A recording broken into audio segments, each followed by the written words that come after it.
Hi everyone. Who among us does not desire a quiet and peaceful life? We certainly pray for that many times during the divine services, and although our lives may be quite harried and quite crazy sometimes with the pace of everything that goes on around us, all of us, I think, would wish, basically, for a peaceful life, for one full of quietness and calm. Well, this is certainly what the Venerable Virgin Maiden Piamoun, whom we commemorate on March 3rd, desired greatly in her own life. She lived during the 4th century in Egypt, and she was a young maid who, from the earliest years, was very quiet and devout, said her prayers continuously, always loving God, and rarely thinking of anything else.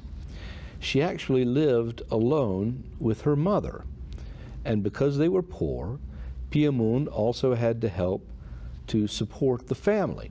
She did this by working at different types of weaving and with fabrics and this sort of thing, along with her mother. Now, Piamoun was always desirous of this life. She really wanted nothing else. But as things happen, particularly at this particular time in Egypt, Piamoun's village came under assault by a stronger village. Now, the reason was because these two villages were arguing over water rights to the Nile. Certainly this sort of thing has happened many times before in history, hasn't it?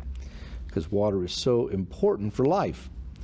But the stronger village, which was not Piamoun's village, had been sending men in ambush for a long, long time, and there were a lot of murders taking place, even among Christians in these two villages. Piamoun was really upset about this. Piamoun is someone who did not like violence at all. But yet, word came to her that the stronger of the villages was going to assault her village, and they had murderous intent. And the messenger about this was no less a figure than an angel. Seeing the prayers of Piamoun and seeing how devout she was, he sought to warn her and said, "You must prepare, because they're coming after you." Piamoun was quite distressed over this, so she called a number of priests to her home and said to them, "Look, we can't fight them off. They're coming with very grave intent upon our people here in the village. So if you would you please go out and meet them and try to persuade them not to invade the village, because I think they will listen to you."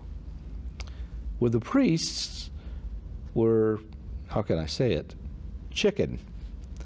They knew the murderous intent of these villagers, and they felt like there was nothing that they could do, and so they refused.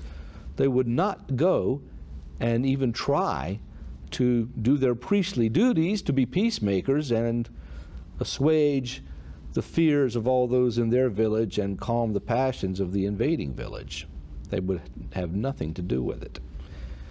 Well, they suggested something else, that Piamoun herself go and try and persuade this neighboring village to stay away. Piamoun understood, though, that because she was but a maiden and because she was someone who was very quiet, that she would probably have no effect on this at all. And so what she did instead was to send a message. Send a message rounding up as many people as she could to go out and try and stop these invading villagers. Well, that didn't seem to work either. So what she did is pray. She stayed up in vigil all night long, never even sitting down, never lying down, but standing in constant prayer, asking the Lord that he would protect them from the onslaught that was coming upon them. And a marvelous thing happened.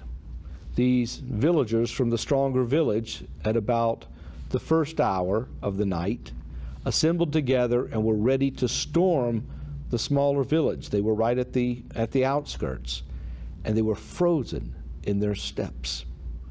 They could not move.